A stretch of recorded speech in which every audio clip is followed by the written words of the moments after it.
And welcome back. I noticed that Zillow posted their latest housing market predictions through September 2023. I'm laughing because it took me 10 times to say that. Anyways, I want to go over today's video, this latest forecast here, because according to Zillow here, this is actually their first time in 6 months that they did not downgrade their previous housing market forecast. And in fact, some of their forecasts here are actually more bullish than their previous forecast that they posted last month. So again, to my surprise, Zillow did not downgrade their previous housing market forecast. They actually provide some analysis regarding home prices and home sales through September 2023.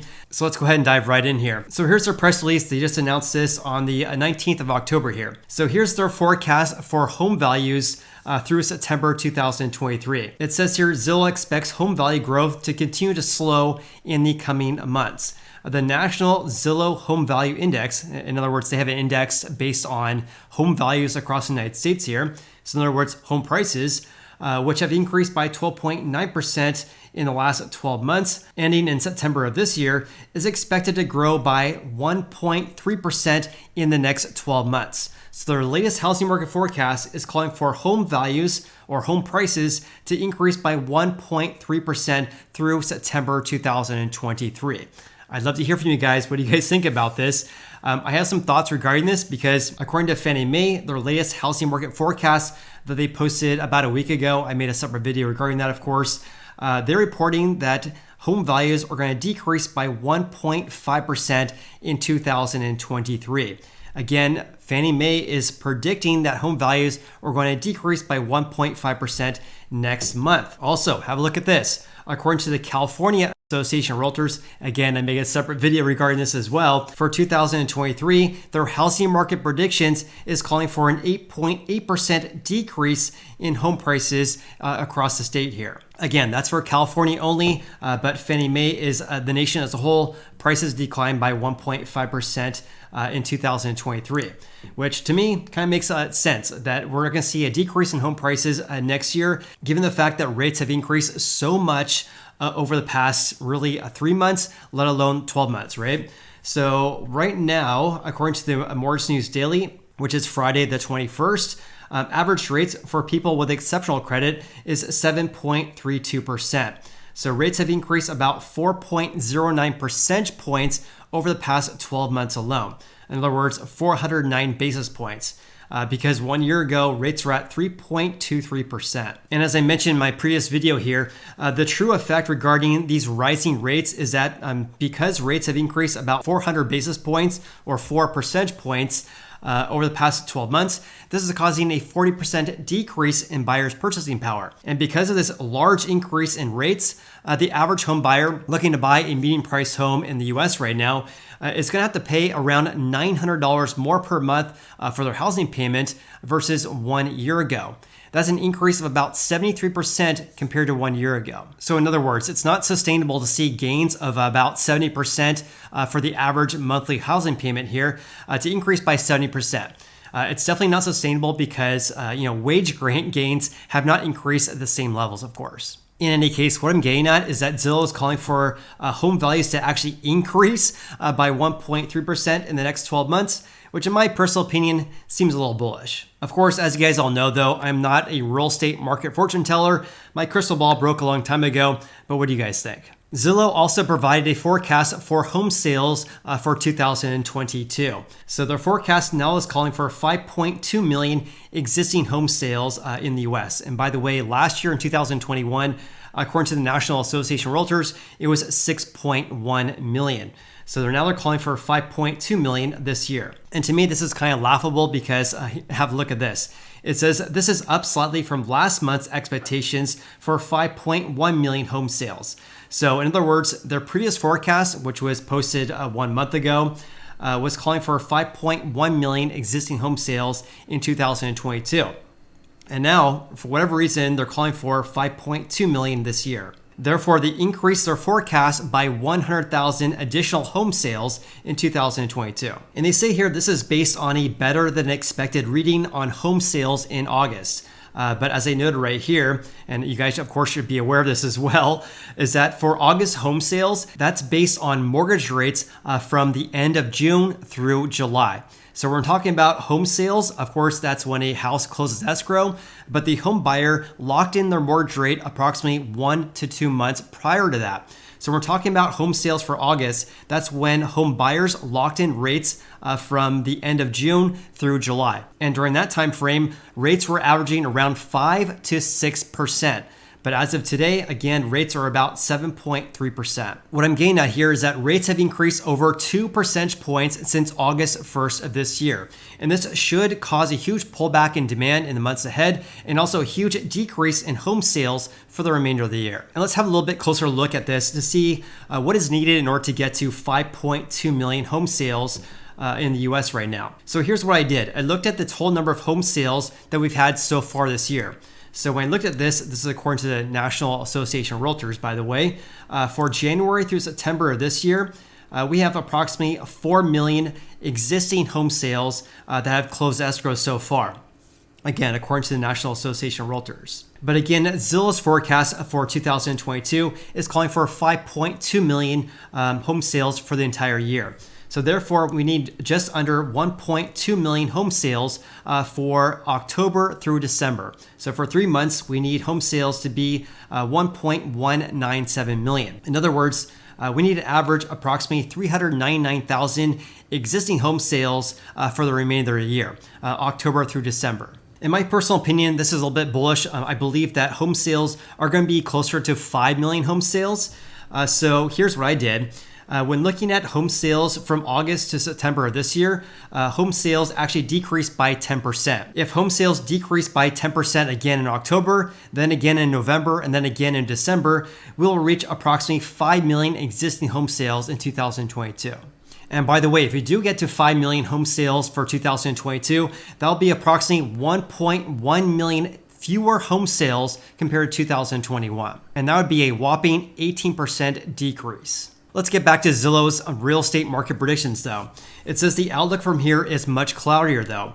Recent declines in mortgage applications and pending home sale activity suggest there is significant downward risk to home sales volume into 2023. I would also add there's downward risk for home prices in 2023 because of this as well. Let's first talk about this decrease in pending home sale activity. Here's a report I have not shared with you guys. This is for September, according to Realtor.com.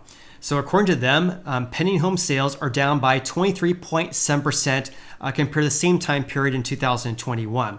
So pending home sales are down about 24% on a year-over-year basis. Therefore, because pendings decreased so much in September, this is likely to cause a huge decrease in closed home sales in the next coming months. Also, in regards here to their comments saying that we're seeing a decrease in mortgage applications, here's also a new report I have not shared with you guys as well. Actually was posted just a couple of days ago. This, of course, is according to the Mortgage Bankers Association. So overall, for total applications, which of course includes refis plus purchase applications for houses, of course, decreased by 4.5% from 1 week ago.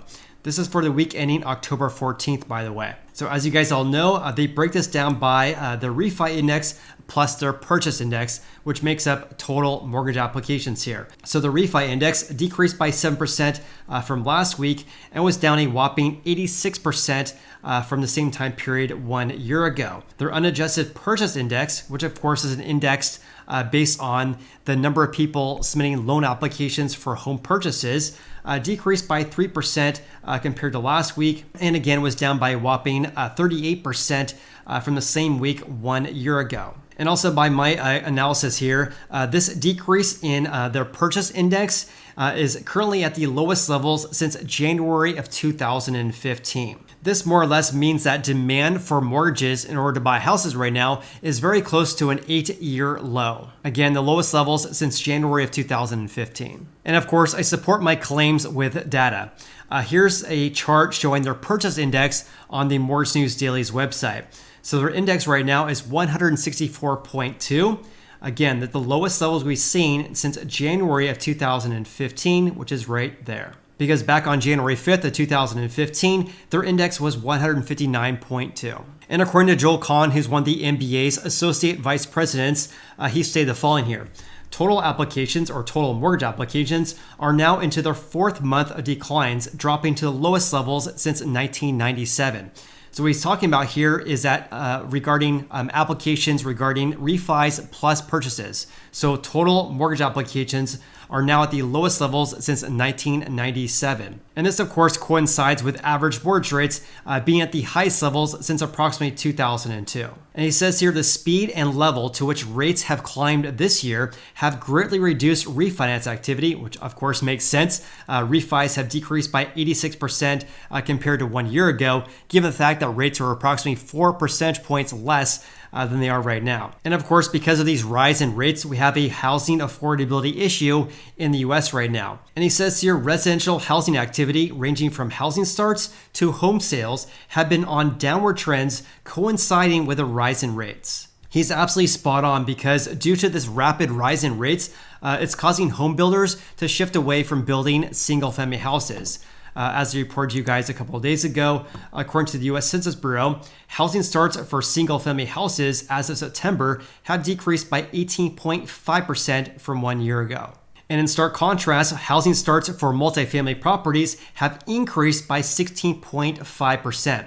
Again, the vast majority of these, 5 units or more, are apartment buildings in order to rent out. In regards to existing home sales, have a look at this, because existing home sales, according to the National Association of Realtors, have fallen by 23.8% from 1 year ago. On top of that, home sales in September have now fallen for the 8th consecutive month now. Also, check this out because it says with mortgage rates at these high levels right now, the ARM share, or the adjustable rate mortgage share, rose to 12.8% of all applications. I've been talking about this quite a bit on the channel because the year-to-date high for the share of ARMs was approximately 12%. But they have now risen to 12.8%, which is the highest share since March of 2008. And they say here ARM loans continue to remain a viable option for borrowers who are still trying to find ways to reduce their monthly housing payments. I would actually kind of disagree with them regarding this because if you're going to get a 5-1 ARM, in other words, your mortgage payment is only fixed for 5 years versus a 30-year fix, that's much more risky. Here's the reason why people are moving to adjustable rate mortgages though. Have a look at this. The average 30-year fixed rate mortgage, according to the MBA for this week here, is 6.94%. For a 5-1 ARM, the rate is 5.65%. In other words, people looking to buy a house right now are looking at rates actually over 7% right now. But if looking at a 5-1 ARM, it looks a little bit more enticing given the fact that rates are approximately 1.3 percentage points less than a 30-year fix. In other words, your housing payment would be a lot less for a 5-1 ARM versus a 30-year fixed rate mortgage. And the reason why we're seeing this increase to 12.8% for the share of ARMs is because the spread is at 1.3%.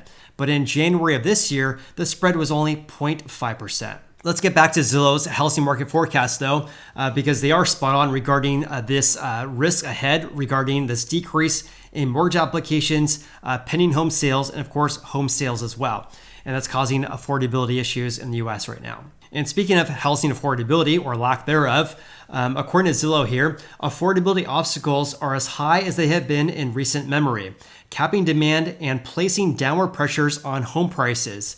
The flow of new listings remains very low compared to 1 year ago, providing some support for prices, but capping the potential for sales activity through 2023. I think they mean here. Combined, there remain significant downward risks for the housing market as the end of the year approaches. And with that said, please comment below your biggest takeaways from today's video. Also, if you guys got any value in this video whatsoever, then please hit the like button. I greatly appreciate that. Hope you guys have an awesome day and look forward to seeing you on the next video.